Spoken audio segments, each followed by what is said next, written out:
ir tratando de construir algo nuevo, es que no hay una referencia clara, es que los usuarios no saben cómo, o sea, en verdad no puedes emular la experiencia del usuario sin el producto. Tienes que construir un producto. Así tengas un prototipo de alta fidelidad, no te va a dar la validación. Pero no en todos los casos tienes que construir el producto. ¿Alguna otra pregunta sobre esto? Bueno. Cosas que a mí me gustó mucho esto.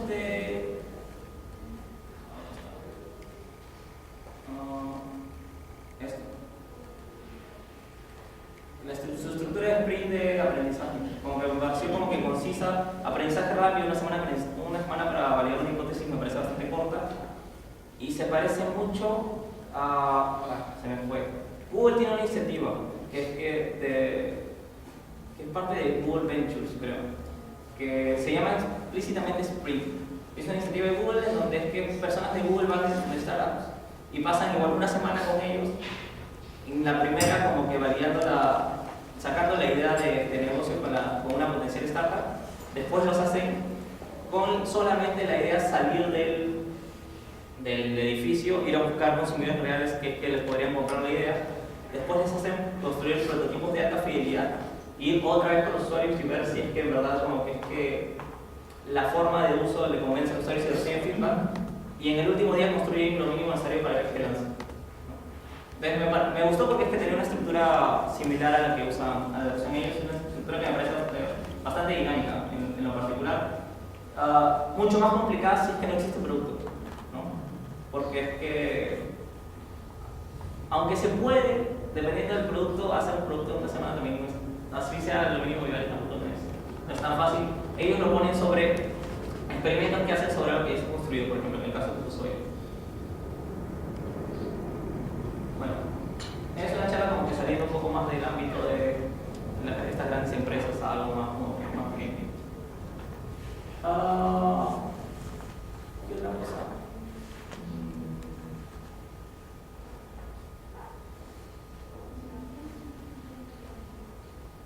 Una tendencia clara en la conferencia es el foco hacia lo que se denomina comúnmente coaching o agile coaching, aunque a mí no me gusta esa palabra. Y esta sesión se llamaba coaching, no, en vez de coaching. Aging tiene que ver con el dolor, sufrimiento, entonces es como que co-sufrimiento se llama. Parece medio. ¿Cómo es? Sádico, ¿no? Sádico es la palabra. Sí, medio sádico. Sádico, pero me pareció muy interesante. Para mí casi todos se resumen en esto. Cuando una persona está tratando de asistir o ayudar a otra persona a superar un problema, ¿no? Podemos hablar de como que puede ser un problema no necesariamente personal, puede ser un problema de equipo, dinámica de equipo, un problema organizacional. Lo que las personas que estuvieron dictando el taller indican es que al tratar de ser empáticos caemos en trampas, ¿no? Y determinan 3 trampas muy comunes. La primera es el even worse, que es como decir, bueno, está bien, pero ¿sabes qué? La otra empresa está re mal, o sea, tu situación es como que la panacea en función de ellos. El otro equipo está re quemado, ¿no? Trabajan 48 horas al día, ¿no? Ustedes trabajan 18, cosas así. Bueno, esa es, digamos, la primera trampa, es como decir, bueno, hay alguien más que está peor, ¿no? Y con eso vería como que estoy tratando de ayudarte a que te sientas mejor. La otra es, mire el lado amable, ¿no? O mire el lado bueno, ¿no? Se te murió tu perrito, bueno, al menos no vas a gastar en comida de perros, ¿no? Mire el lado bueno de las cosas. Y el último es, y esto sí habla precisamente a tratar de hacer coaching, porque es que, por ejemplo, cuando haces mentoring o consulting, si haces esto, tratar de resolver el problema. Entonces, alguien te explica la problemática y tratas de resolver su problema. Teniendo en cuenta que es que el coaching lo que trata es que a través de preguntas, que a través de un acompañamiento, la otra persona pueda resolver por sí mismo, encuentre su camino para resolver el problema. No esa es la definición formal de coaching. Por eso decía, si estamos hablando de mentoría o acompañamiento o consultoría, es diferente, ¿no? El consultor trata, o el mentor, por ejemplo, trae su experiencia para que te ayude a resolver el problema. El coach solamente como que te ayuda a recorrer el camino. Entonces, lo que hablaban es que en lugar de hacer esas tres cosas que son muy usuales cuando las personas nos piden ayuda en general, lo que haríamos es acompañar el sufrimiento de la otra persona. Por eso se llama coaching o co-sufrimiento. ¿Cómo funciona esto? Lo primero es que la persona que está haciendo el coaching sepa que existen esas tres trampas y trate de no entrar en ellas. Entonces, mientras que una persona le va narrando la problemática, cada vez que identifica un impulso de es peor, un impulso de mira el lado brillante, un impulso de lo puedo resolver de esta forma, lo bloquea y no lo hago. Y sigue escuchando, ¿no? Y sigue escuchando a la otra persona. Lo segundo es que haga escucha activa, ¿no? ¿Qué cosa es escucha activa? Digamos, cuando una persona le habla a la otra, la mayoría de veces nosotros escuchamos para responder. Eso es lo que la mayoría de gente hace. Mientras que estamos hablando, lo que estamos pensando es qué voy a decir después, de que me termine de hablar lo que está hablando. ¿No? La escucha activa es un esfuerzo deliberado de una persona en escuchar a la otra. Es decir, concentrarse en lo que la otra persona está diciendo, bloqueando absolutamente todas las cosas que yo creo sobre esa situación. Entonces, si una persona me está hablando de una problemática, no me concentro en, debería hacer esto, no me concentro, le voy a decir esto después. Simplemente me enfoco en todo lo que me va diciendo y todo lo que me va narrando, ¿no? Y en ese enfoque, lo que hago es como que tratar de entender en verdad a la persona. Bueno, luego de la escucha activa, hablan de que hay dos cosas más. Una es que te veas a ti mismo y estés siempre presente en cómo son tus gestos, cómo son tus reacciones, si en verdad estás tratando de abrazar el dolor de la otra persona, ¿no? Y lo último es algo que me pareció medio raro, es como que el acompañamiento del dolor. Es como que estar ahí como que física y presencialmente en la narración de la otra persona. Ahora, uno dice, bueno, ya lo escuché y todo, ¿no? Pero ¿cómo se resuelve el problema, ¿no? Que la otra persona tiene un problema. Entonces, lo que habla es que lo que buscan hacer es generar preguntas que lo que hagan es que explore la problemática que está tratando en función de dos cosas. En función de la persona y en función de su contexto. Entonces, hay como que dos preguntas que buscas que la otra persona se resuelva, o que resuelva, y es en esta problemática, ¿cómo el contexto me falló a mí? Contexto es todo lo que está alrededor. Y en esta problemática, ¿cómo yo le fallé el contexto para que ocurra el problema? Digamos que lo hace de dos lados. Y en esa conversación, buscar que la otra persona encuentre soluciones a sus problemas o iniciativas para resolverlo. Entonces, hablo un poco de escucha compasiva, podríamos decir. Hablo un poco de qué cosa es esto de escucha profunda. Hacerle sentir que a la otra persona que uno está ahí. Hacer contacto visual. Tratar de, como que decían, embrace the suffering, como que abrazar el sufrimiento, ¿verdad? Y esto de tenemos es un poco esto de ver el contexto en función de cómo yo le fallé el contexto y cómo el contexto me falló a mí. Y más o menos esto fue un workshop, así que no hay mucha teoría. Entonces lo que hicieron es que las personas transiten este tipo de, hacen una ronda, una persona explica, la otra persona trata de escuchar, identifica los momentos en donde trata de entrar en los pitfalls, no trata de evitarlo, después hace otra ronda de escucha y aparte de evitar de entrar en los pitfalls, trata de ver si es que está haciendo escucha activa y está presente, etc. Y después como una ronda de preguntas para solucionar. Entonces como que esta es más tirada del lado del coaching en particular, y tendría que ver con habilidades que tiene un Scrum Master para resolver problemáticas en su equipo, en un equipo. ¿Dudas, preguntas, comentarios? ¿Hubo keynote en Arquitects Comunicados? Sí, hubieron 3 keynotes.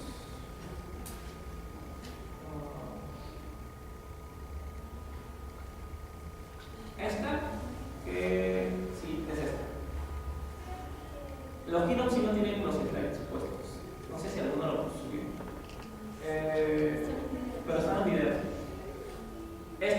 fue lo que decía, es un producto de Microsoft y explicó un poco de cómo Microsoft está comenzando a adoptar Agile.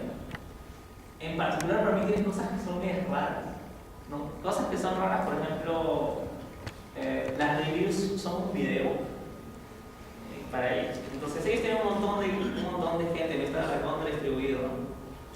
Entonces, la review de una funcionalidad en realidad es las personas que hicieron la funcionalidad graban un video haciendo la demo y se la mandan por mail a todas las personas.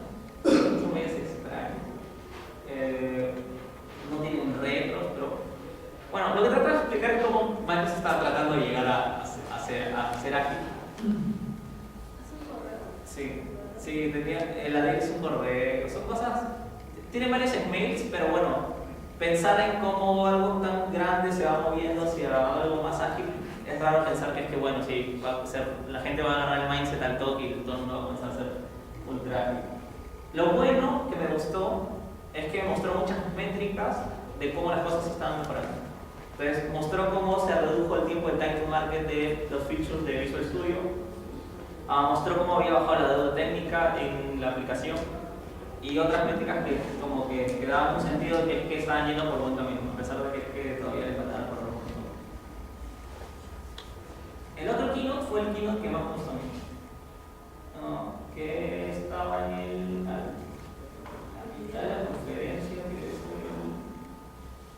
acá está.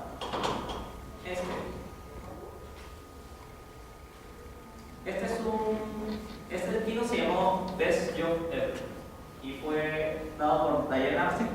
Diane Larsen es una persona ultra hiper conocida en el mundo del turismo, es una autora de un libro que se llama Agile Retrospectives o Retrospectivas. Y básicamente habló de cómo las personas podrían ser más felices en sus trabajos. Y no me acuerdo haber apuntado a una versión contra importante, muy importante de su presentación.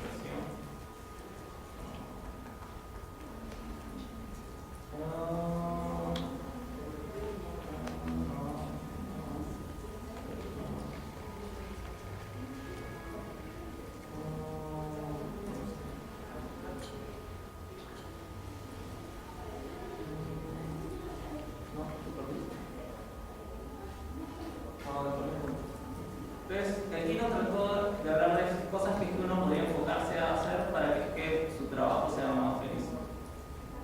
O uno sea más feliz estando en su trabajo. Teniendo en cuenta que la premisa de todo el mundo es que si eres infeliz en un lugar solamente puedes hacer tres cosas, que es o la aguantas, o lo cambias, o te largas. No puede ser otra cosa en un lugar donde no eres feliz. Y el último keynote fue un keynote que como keynote en particular a mí me gustó y es una pena porque es que toca un tema que yo particularmente todavía no entiendo, que se llama Beyond Budgeting. Beyond Budgeting es un enfoque financiero para ayudar a que las organizaciones sean más ágiles y es finanzas, es economía, ¿no? Y lo que busca es que habla de que, bueno, todo al final en las empresas son presupuestos, ¿no? O muchas cosas que caen en presupuesto. Y muchas veces la forma en cómo se administran las finanzas dentro de una organización bloquea la innovación de una empresa. Entonces, Beyond Budgeting es un modelo financiero que busca que sea más flexible en las organizaciones desde ese punto de vista. Yo soy sincero, yo estoy tratando de entender hace un año Beyond Budgeting y no lo entiendo. También porque tienes que tener como que el background de economía o de finanzas en general. Sí, puede pasar los dos. No sabes otra persona que fue a la conferencia. Entonces, esta fueron los tres keynotes. Lo interesante de los keynotes es que deben estar públicos los tres. Siempre publican un keynote. Si van a la presentación, hay airlines, acá hay una parte que dice Viva el y acá están los keynotes. Acá está el keynote de Larsen, está el keynote de Beyond Budgeting, está el keynote del padre de Microsoft y estos están con acceso público. O sea, cualquier persona lo puede revisar.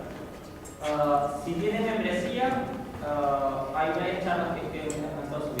No graban todas las charlas de la conferencia, solamente graban algunas. Pero está bueno.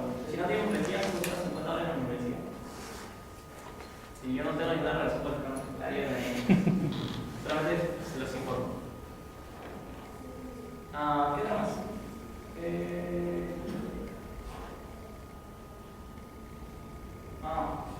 Eso es otra cosa. La otra charla de la que fui que me llevé.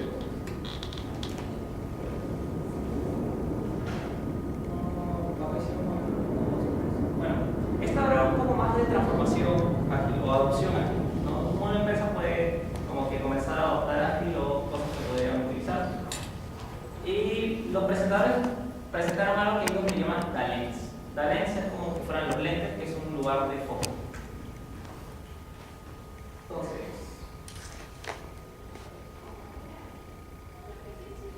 ellos comenzaron a tener un approach de cómo presentar el problema que ellos veían. Ellos veían que cuál es el problema, que es que muchos de los coaches ágiles se enfocan en los equipos de delivery. Es decir, digamos, una organización contrata un coach ágil, y el coach ágil va al equipo que hace delivery, le hace coaching y buscan que sean más ágiles.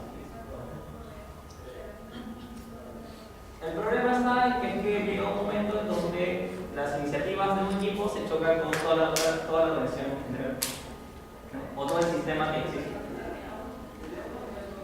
Y es donde el área de coaching tiene que comenzar a salir de ver solamente al equipo que hace delivery, sino como que ver todo el value stream.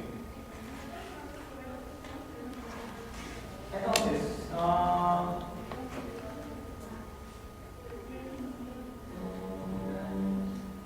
¿cuál era su esquema particular o el lente para saltar un poco el tema? Era generar un espacio físico en donde ocurra la transformación de la organización y que cubra aspectos desde estratégicos hasta tácticos. Y el espacio físico es un lugar físico, es un salón. Entonces, en ese salón puedes ver cosas de ventas, visión, estrategia, innovación. Una parte va a ser el agilismo y otra parte va a ser el crecimiento. Entonces, es como el lente. Entonces, este espacio es un espacio que permite a que todas las personas que estén involucradas en la transformación de la empresa puedan hacer como que sesiones de brainstorming, sepan en qué estadio está la transformación, puedan traer a personas o ejecutivos o personas como que sí deben a que vean en qué están las cosas. Y se ve más o menos así. Es un salón. A mí lo que me resonó es que fueron dos cosas. Uno es que la persona que introdujo el taller dijo que el objetivo en realidad de este espacio era generar historias dentro de la empresa, ¿no? Más que existe el espacio como con la visualización. Y como puso un par de ejemplos, uno que me resonó mucho fue: él estaba haciendo acompañamiento a una organización que había seteado este ambiente donde se veía el progreso, el avance, y había una parte del mundo que estaba relegado, estaba designado para celebrar, digamos, las victorias o éxitos de la organización. Estaba enfocado a buscar los éxitos de la organización. Y estaba vacío. O sea, nadie había puesto nada nunca. Había pasado como un mes y eso estaba vacío. Y acabado el mes tenía que venir el CEO de la empresa a ver el ambiente que habían seteado. Entonces, la persona que era la contraparte del coach le dice: no, pues no hay nada ahí, ¿no? O sea, va a ver que no hemos tenido ningún éxito, ¿no? ¿Cómo es eso posible? Él dijo: no te preocupes, que venga. Entonces, el CEO bajó, recorrió todas las paredes y se paró al frente de la que decía éxitos y veía que estaba en blanco, ¿no? Y dice que se volteó y le dijo a todas las personas que estaban presentes, que la mayoría eran managers: por eso no avanzamos. No es que no tengamos éxitos, sino que nunca lo celebramos, nunca lo ponemos, nunca hablamos de ello. Entonces, nadie así va a creer que estamos avanzando. Entonces, dice que después se corrió el rumor en la organización de que había pasado eso y la gente comenzó a hablar más de los éxitos de la organización, de los éxitos que estaban teniendo. Y eso ayudó a que la organización comience a mejorar. Entonces, ese es un ejemplo de una historia que se creó en ese ambiente, teniendo en cuenta y reflejando la realidad de que el problema es que no exista éxitos, el problema es que nadie nunca lo pone visible.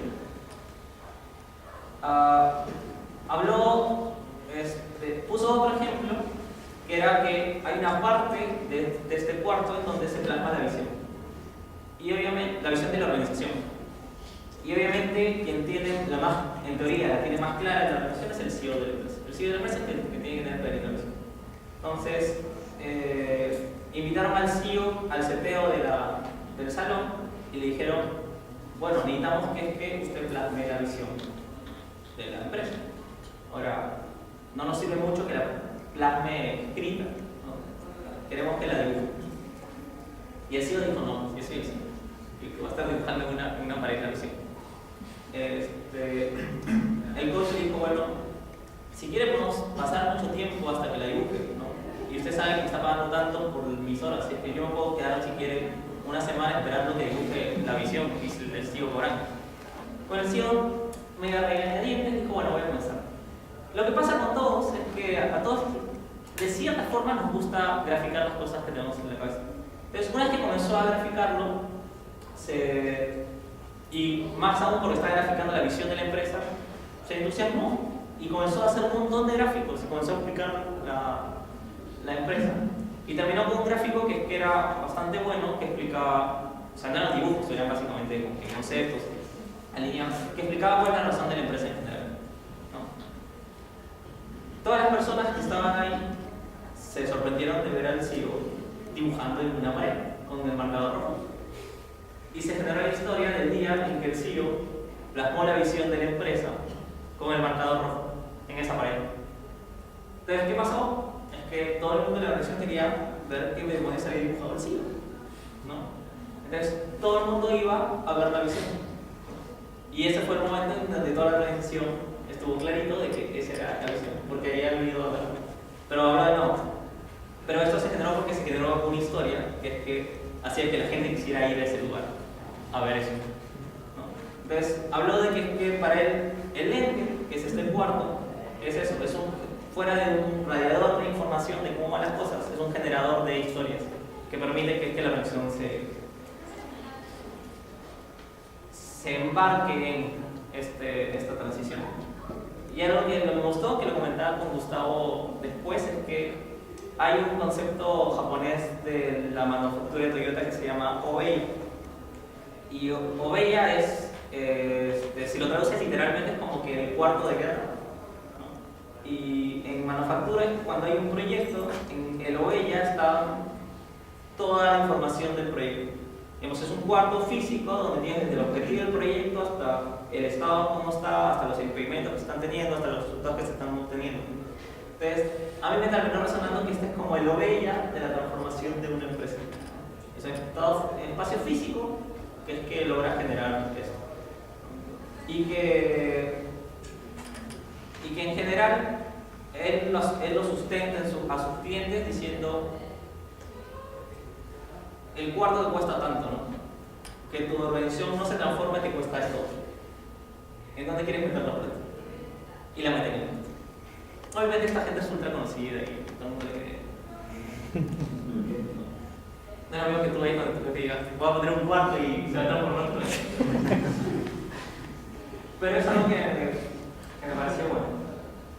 Y habló de que ya, bueno, una vez que después de que seteaban el ambiente, ya ellos hacían cosas más pro, como tenía un set de diseñadores que seteaban algunas paredes, algunas cosas más como que llamativas, ¿no? O sea, cosas en donde están los objetivos y lo que se quiere hacer, ¿no? Y los valores o los indicadores principales que se quieren hacer.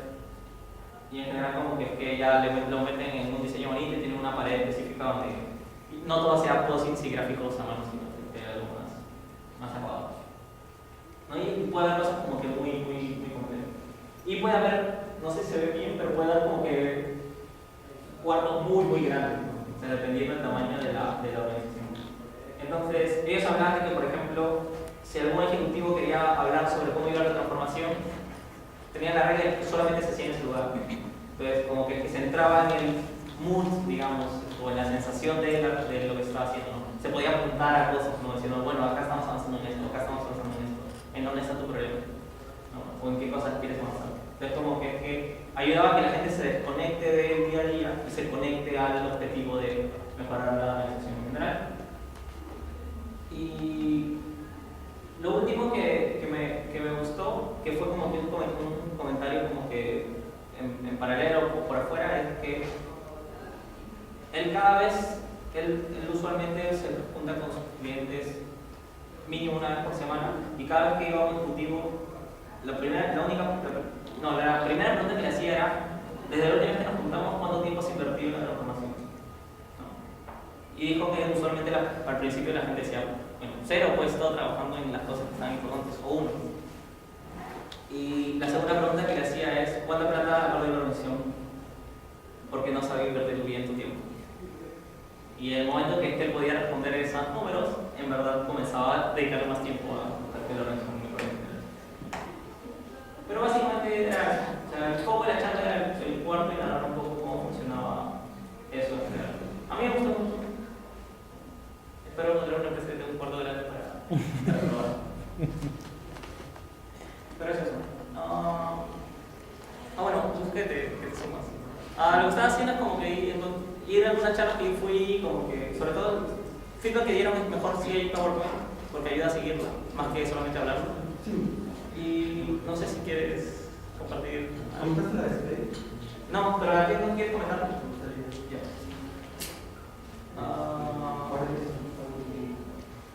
Es esta, ¿no? Ya, tú mismo.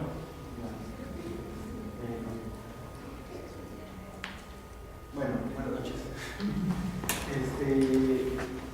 Esta charla, yo no fui a la charla, fue el tío don Martín Alemán, después me comentaron, después la vi grabada, ahí está disponible, como acá quiero que estén membresía en Internet, pueden dar una charla. Spade es una persona muy interesante porque tiene mucha experiencia como coach a nivel de enterprise, o sea, lo que él hace es transformar empresas hacia la agilidad. Y la agilidad lo entendió como que mejorar el rendimiento de la empresa. O sea, que tenga más calidad en todos los productos, que la gente esté más contenta trabajando en esa empresa, básicamente. Entonces, él está trabajando en un libro que se llama Coaching de Enterprise, que es muy interesante, que está como en beta, con todo un poco de... Que lleva 3 años escribiendo. Sí, como más, ya escribiendo lo que uno trabaja. Bueno, lo que me gusta, como todo lo que me contaron, lo que vi después de su trabajo, es que se marca en algo que yo también estoy investigando bastante. Y básicamente, lo que encontró Spade es que la agilidad, lo que está haciendo en muchas empresas es contribuyendo de forma significativa a transformar las empresas hacia un nivel más elevado de conciencia, en el sentido de que la empresa se vuelve cada vez más capaz de ser más efectiva y tener más opciones y más posibilidades de prosperar. Y eso impacta no solo en la empresa, sino en la gente que está en la empresa y en su entorno. Entonces, hay unos modelos bien interesantes que se están empleando de desarrollo humano y de desarrollo organizacional. Sí, tú vas a decir next y yo. Vamos hay una cosa, hay dos modelos interesantes. Uno se llama Spiral Dynamics, dinámicas de espiral, y otro se llama la teoría integral, Integral Theory, que básicamente estos modelos dicen que la humanidad está atravesando una serie de cambios, o atraviesa una serie de cambios a lo largo de la historia. Y lo chévere que está como que respaldado por muchas investigaciones serias, o sea, mucha ciencia detrás de esos modelos. No es que se le ocurrió decir, esta humanidad no. O sea, hay una serie de investigaciones muy serias en cuanto a psicología, sociología y de cómo la gente y las sociedades van evolucionando. Entonces, lo que él dice es, las personas están evolucionando, esas teorías dicen, las personas y por consecuencia los sistemas sociales están evolucionando hacia cada vez niveles más complejos y más amplios de conciencia. O sea, complejidad, ¿por qué? Porque cada vez los entornos en los que nos desenvolvemos son más complejos, ¿no? O sea, el entorno en el cual se desenvolvía una tribu perdida en medio del Amazonas, que todavía hay, pero digamos, antes, no sé, 2000 años, era un entorno no muy complejo. El entorno en que nos desenvolvemos ahora es mucho más complejo, porque hay mucha más información, hay mucho más elementos que tomar en cuenta, hay mucho más sistemas que se interrelacionan. Entonces, a mayor complejidad, se requiere mayor capacidad de gestionar esa complejidad y de responder a esa complejidad. Entonces, eso hace que la humanidad evolucione a nuevos sistemas de desarrollo. Entonces, lo que decía Spade es que en base a esas investigaciones, la agilidad está contribuyendo a eso de forma significativa que nos puede llevar a una evolución bastante acelerada de la humanidad. Entonces, por ejemplo, avanza un poquito. Hay un modelo. O sea, estos señores que investigan esto que no son de allá, sino que son de psicología, sociología, ciencias del comportamiento y del desarrollo humano, como que configuran una serie de niveles por los cuales se atraviesan las personas y por consiguiente las sociedades, las empresas y los sistemas sociales. Entonces, red o el rojo es como que el nivel más primitivo, pero no como que en el sentido peyorativo de la palabra primitivo, sino como menos evolucionado. Y todavía hay mucho de rojo en muchos lugares del mundo, pero a nivel estadístico no es, ya no es el predominante. O sea, con lo rojo, ¿qué cosa es? Mucha agresividad, mucho egoísmo y no te sientes mal o culpable por hacer daño al otro. Es un estado de conciencia que acarrea un estado o una forma de operar en ese ambiente y una serie de instituciones alrededor de eso. Ya no hay mucho rojo, por ejemplo, en nuestro mundo ahorita cercano. Lo que hay todavía es ámbar. Ámbar es, por ejemplo, un ejemplo de ámbar sería el ejército o una iglesia o el Estado, ¿no? Una institución gubernamental o una iglesia católica muy jerárquica, en la cual hay mucha autoridad, hay una confianza en la autoridad suprema, hay mucho dogma. Entonces, acá hay una serie de estados mentales y cosas como que pesadas, pero hay mucho de ámbar en el mundo. O sea, no es el más significativo, pero existe. ¿Tiene sentido lo que estoy diciendo? ¿Sí? ¿Cómo que? Luego viene el naranja, el verde y el turquesa o steel, como digo, agua marina. Bueno, Agile está entre verde y agua marina, entre green y tea. O sea, la forma de pensar de la gente que practica Agile y las empresas que son ágiles están como transicionando del verde a agua marina. Hay empresas que están operando en este nivel, digamos, de conciencia, de agua marina. Netflix, Facebook, Buffer, no sé, muchas startups recientes, pero que ya tienen una atracción, tienen usuarios, están cambiando muchas cosas, WhatsApp, etc. Operan de una forma muy poco dogmática y muy colaborativa, muy participativa, y muy escuchar a otros, y muy no imponer cosas, sino de que la gente pueda tomar muchas decisiones, con mucha autonomía, y puede elegir a qué proyecto seguir, con quién trabajar, y dónde trabajar, y cuándo trabajar, ese tipo de cosas.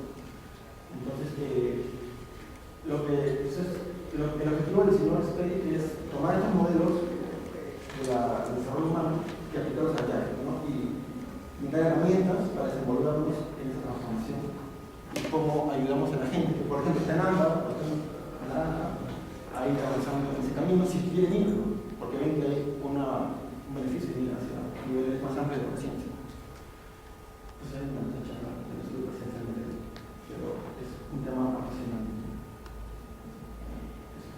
Y hay mucha más información ahí, ¿no? De la historia humana. Hay un dato simpático con que dice, ahorita, actualmente, la gran mayoría de la humanidad está en Orange.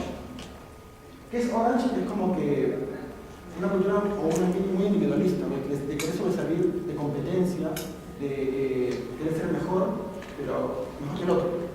¿Sí? O sea, como que las empresas están muy centradas en la meritocracia y en que la gente se supere constantemente y en escalar posiciones. Eso es como que Orange. Amber es un poco, o sea, lo que yo dice es que la humanidad en promedio, 40% en Orange, 30% en Amber, 5% en verde. Las mafias, por ejemplo, que son importantes. Las mafias de las pandillas tienen esa mentalidad de agresividad y de ser uno al otro sin importar por qué llevan. Entonces, green 20% y team 7%. O sea, como que está surgiendo eso. Y otras investigaciones complementarias dicen que si llegamos al 10% de tigre, o sea, de aumento, el cambio se acelera. O sea, y eso va a ocasionar un punto de quiebre en la historia mundial en cuanto a quizás mejorar el ambiente en que estamos. Bueno, básicamente es eso. Yo no soy tan filosófico como Gustavo. Así es que voy a como complementar lo que explicado. Que es, bueno, Spade habla que existe esto y después habla de, bueno, cómo esto me sirve para ayudar a una empresa a adoptar Agile o a coachear a una empresa. y él habla de que es que para una persona que es Enterprise Coach, digamos, ¿se acuerdan cuando hablamos en Salesforce que había niveles de coach? O sea, una persona que tenga que tener el awareness suficiente para poder ayudar a una organización como conjunto, como sistema a lograr algo, necesita saber tres cosas. Necesita saber cómo es el cliente, cómo es la organización. Necesita saber qué herramientas tiene en función de cómo es el cliente. Necesita saber cómo es él como coach. Entonces, la primera parte es cómo conocer la organización. Y en lugar de categorizarla, lo que hace es utilizar estos modelos para decir, bueno, ¿tu organización cómo es? ¿Es roja? ¿Es ámbar? ¿Es naranja? ¿Es verde? Pues, ¿cómo le llamas? Agua marina. Y en función de eso dice, bueno, ¿cómo son las estructuras organizacionales en cada uno de estos tipos de cosas? Bueno, si encuentro en una organización en donde es como un imperio, donde un solo hombre manda, hay empresas donde está el CEO, que es el amo y señor de la tierra, de la empresa, de todo, ¿no? Y el estilo de management es la explotación, ¿no? Y las personas quieren ser, porque es que las personas eligen estar en esa empresa, y las personas, su estilo que les gusta ser manejada es paternalista, es como si está el señor amo y señor de la tierra. Bueno, estoy en una región roja. Entonces, él va a descascarar un poco otro tipo de organizaciones para en función de eso decir, bueno, si estoy en una nación roja, no voy a traer una herramienta que le sirve a una organización que está en verde. No voy a traer cosas que le sirvan a una nación roja y que después les ayude a transicionar el tema. Entonces pasa mucho con identificar la cultura de la organización, la forma en cómo funciona la organización para elegir qué cosas implementan, qué cosas les adoptan, qué cosas les ofrecen. Está relacionado a un libro que se llama el de Engineer el Namatex. Sí, creo que es así. Sí, el Schneider. Ese libro, que habla sobre que las organizaciones tienen una cultura fija, ¿no? Y que es muy difícil de cambiar, y que las cosas que tú propongas en técnicas o herramientas deben estar asociadas a esa cultura, y que eso poco a poco va a ayudar a que la cultura de la organización cambie, pero que de la noche a la mañana las culturas organizacionales no cambien, aunque hay casos de adopciones que han cambiado la organización. Entonces, habla de que bueno, teniendo este conocimiento del cliente, puedes saber qué tipo de agilidad le puedes brindar, o qué herramientas dentro de la agilidad le puedes brindar. Entonces, habla que si estás en rojo estás fregado, ¿no? Y ni intentes hacer nada. Pero bueno, si estás en ámbar, ¿no? Puedes hacer algo que se llama Tradition Driving Agile. Ahora se explica cada uno. Y si estás en naranja, Results Driving Agile. Si estás en verde, People Driving Agile. Y si estás en agua marina, si estás en si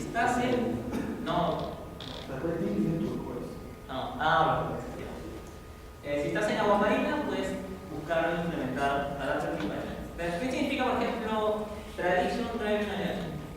Bueno, habla de que en esta organización el foco, si ven por ejemplo parte del manifiesto, está todavía en muchas partes de que cosas que pueden ser, cosas que pasan en esa organización es que, por ejemplo, la documentación es más importante que el software, que seguir el plan es más importante que responder el cambio, que los procesos y herramientas son más importantes que los individuos y las interacciones. ¿Y qué cosa usualmente pasa? Que aman los procesos detallados, por defecto no siguen el manifiesto, y algunos posibles beneficios que pueden obtener de allá es iterar, hacerle foco en el cliente, aumentar la calidad, aumentar la velocidad, hacer mejoras muy puntuales en los equipos, en algunas partes del proceso, ¿no? Y que para estas cosas Kanban es una buena aproximación inicial. Entonces, si estoy en Tradition Driving, no traigas Lean Startup, ¿no? Traigan Kanban.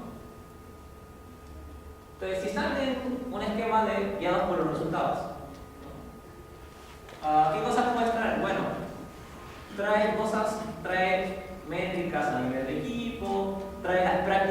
técnicas para buscar excelencia, ¿no? Que te aprendan a sacar los resultados. No traigas otras cosas que desrumpan, corrompan la cultura. Si estás en People Drive, bueno, ya, acá sí ya más pegado al manifiesto, hay mucho enfoque en las personas, en los valores, ¿no? Les gustan las relaciones más planas, después traer otras cosas como que la colaboración con clientes, etc. Y si estás en Adaptive, ya puedes traer otras cosas que tienen más que ver con el flow en general. Básicamente él dice, bueno, antes de pensar en, uy, esta empresa debería ser Scrum, ¿no? Da 2 pasitos atrás y mira con qué tipo de organización estás encontrando. Y después ayudarlos a transicionar. Entonces, él dice, bueno, una vez que conoces cuál es el tipo de cliente, tienes que saber qué herramientas tienes para ayudarlos a transformarse, ¿no? Y ahí lo tienen 4 perspectivas, que es la perspectiva del yo, del nosotros, del eso y del esos.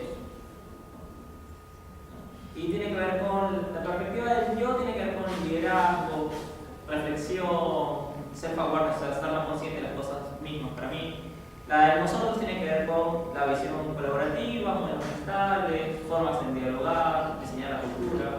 Las cosas de eso es como métodos científicos, análisis, métricas, productividad, y en esos ya viene como que análisis de sistema, análisis de portafolio, forecasting, etc.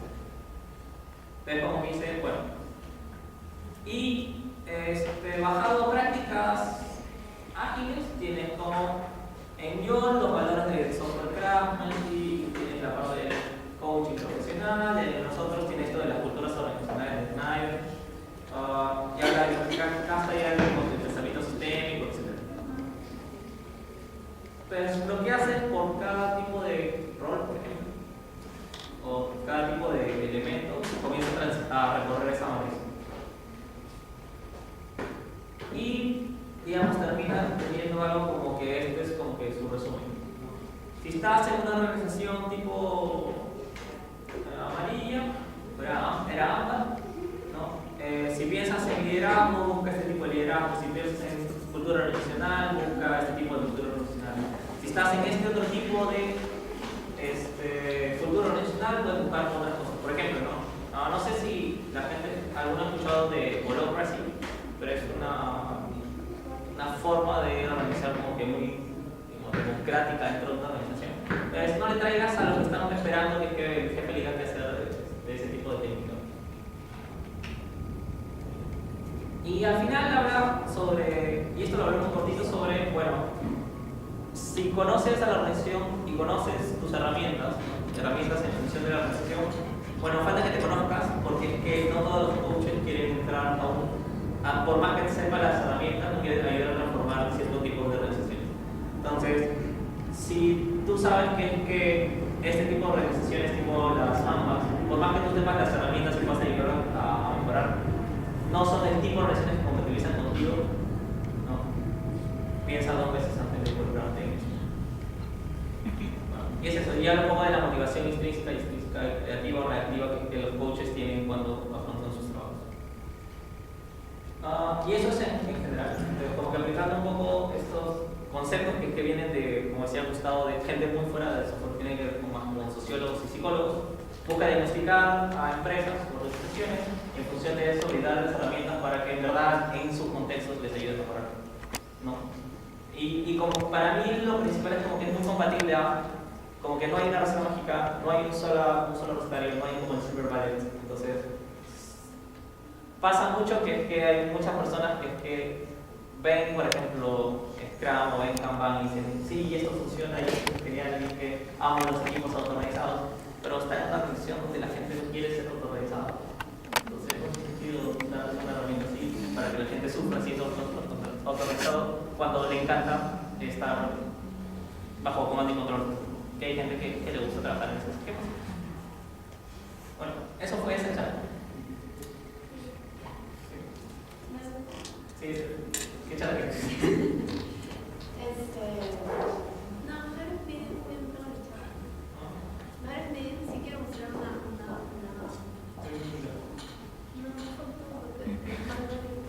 ¿Qué quieres? Meeting.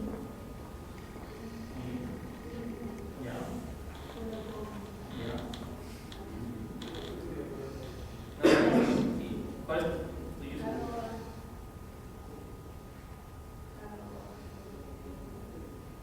Ya.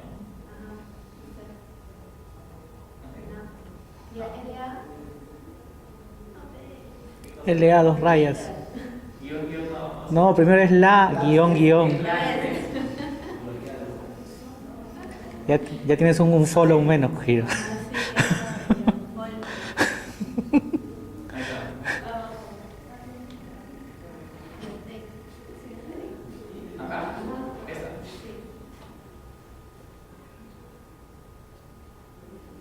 Bueno, me da un poquito de miedo preguntarse por acá y hay testas. Mejor no pregunto.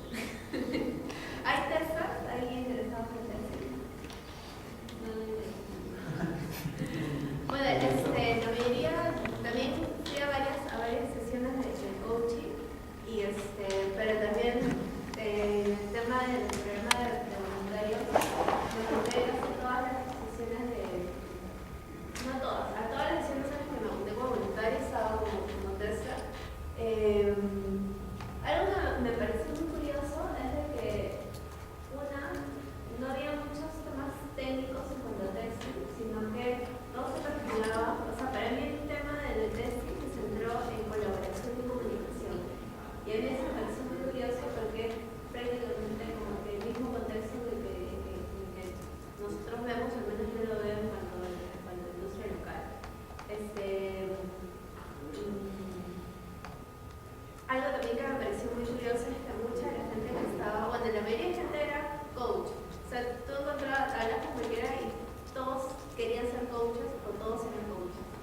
Y dentro de esa gente, la organización curiosa es que muchos de ellos tenían background de testing. Y cuando les preguntaba, ay, ¿y cómo decidiste para ser coach?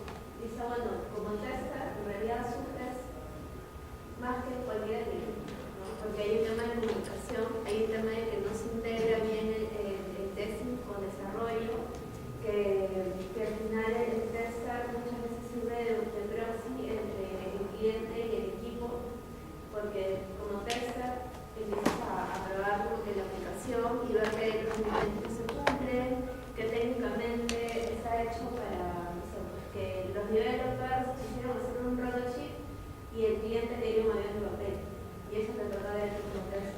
Entonces me comentaban eso, ¿no? De que ese, como que se puede decir como que todo ese sufrimiento a lo largo de su carrera lo fueron entrenando para ser empáticos, para formarse como líderes, para formarse técnicamente también. Me decía mucho que algo que yo compartía también era de que como tester es importante saber leer código. ¿No? Y me decía, bueno, después, o sea, de hecho, es como que es